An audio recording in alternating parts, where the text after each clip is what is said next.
Comment reprendre sa vie en main après une rupture amoureuse?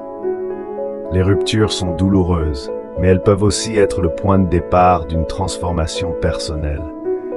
Alors, comment faire pour rebondir, se reconstruire et finalement vivre pleinement sa vie après une séparation? Restez avec moi, on va en parler en profondeur. Accepter la rupture et ses émotions. Le premier pas pour reprendre sa vie en main après une rupture, c'est d'accepter ce qui s'est passé. Il est normal de ressentir de la tristesse, de la colère, voire du désespoir. Mais ces émotions ne doivent pas être refoulées. Elles sont une partie intégrante du processus de guérison. Comme l'a dit Rainer Maria Rilke, laissez vos émotions surgir, vivez-les pleinement, vous guérirez ensuite. Prendre le temps de pleurer, de parler à quelqu'un de confiance, d'écrire dans un journal, tout cela peut aider à traverser cette première phase. 2. Reprendre le contrôle de son temps. Après une rupture, il peut être tentant de se laisser aller, de se perdre dans ses pensées, voire de se retirer du monde. Pourtant, une des meilleures façons de se reconstruire est de reprendre le contrôle de son temps. Planifiez vos journées. Levez-vous à une heure fixe, même si c'est difficile. Engagez-vous dans des activités qui vous occupent l'esprit. Ce n'est pas seulement une question de distraction, c'est une manière de montrer que vous êtes à nouveau aux commandes. Comme l'a dit Steve Jobs, votre temps est limité. Ne le gâchez pas en vivant la vie de quelqu'un d'autre.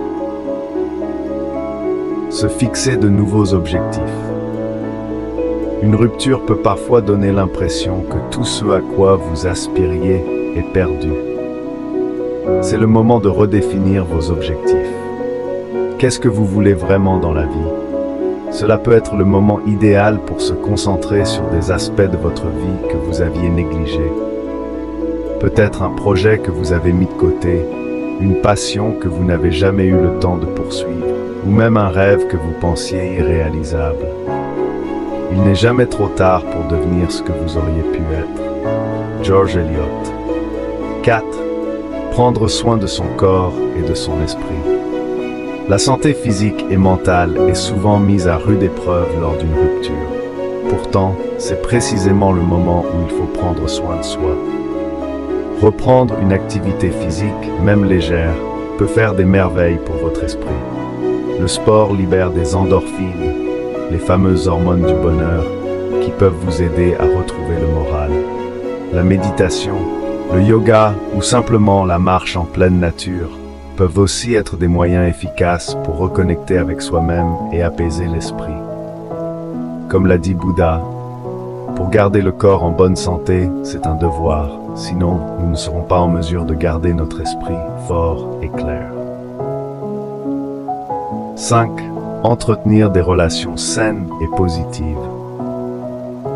Après une rupture, il est essentiel de s'entourer de personnes qui vous soutiennent et vous apportent des ondes positives. Évitez les relations toxiques ou celles qui vous replongent dans des souvenirs douloureux. Recherchez des amitiés qui vous élèvent, qui vous inspirent. Passez du temps avec des personnes qui vous font rire, qui partagent vos passions, qui vous rappellent que la vie est belle malgré tout. Les amis sont la famille que nous choisissons pour nous-mêmes. Edna Buchanan. 6. Apprendre à s'aimer à nouveau. Une rupture peut parfois ébranler notre confiance en nous, voire nous faire douter de notre valeur. Il est crucial, dans ces moments, de réapprendre à s'aimer soi-même.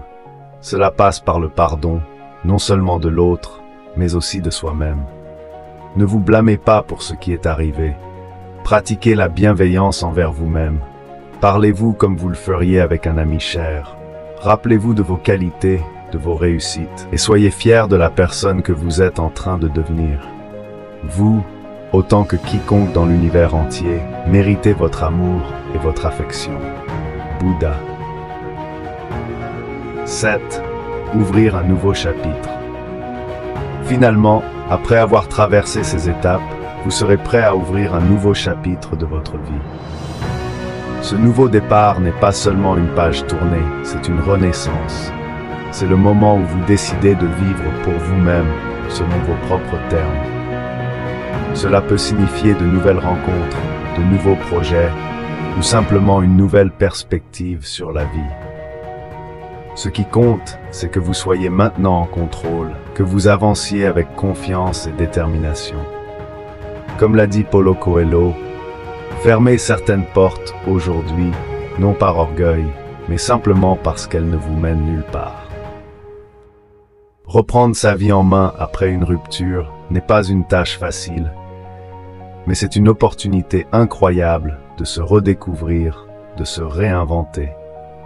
Chaque fin est un nouveau départ, et cette rupture pourrait bien être le catalyseur d'une vie plus riche, plus épanouie. Merci d'avoir suivi cette vidéo. Si vous l'avez trouvée utile, n'hésitez pas à la partager avec quelqu'un qui pourrait en avoir besoin. Abonnez-vous pour plus de contenu sur le développement personnel et laissez vos pensées dans les commentaires. Rappelez-vous, vous avez le pouvoir de créer la vie que vous souhaitez, un pas à la fois.